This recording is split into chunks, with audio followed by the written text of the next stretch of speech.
พยายามอยู่ค่ะได้70กว่าแล้วค่ะจาก4 คนจากว่ามีคนติดตามก็มามีคนมาติดตามก็ได้สิเฮ็ดจั่งใดบัดนี้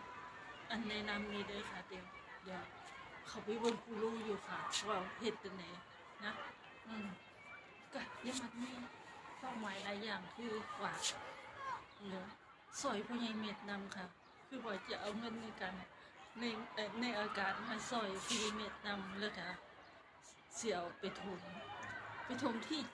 จักหน่อยออกมาทางออกมาอันข้างซ้าเนี่ยนะ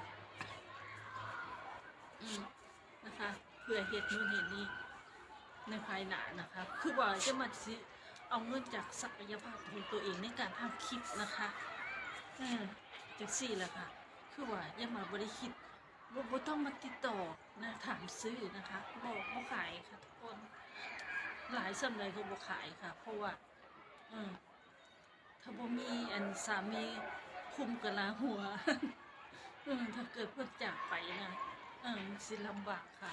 นี่เป็นบุญเท่าไหร่เนี่ยที่พ่อแม่ทิ้งไว้ให้นะคะทุกคนแม่นบ่ค่ะ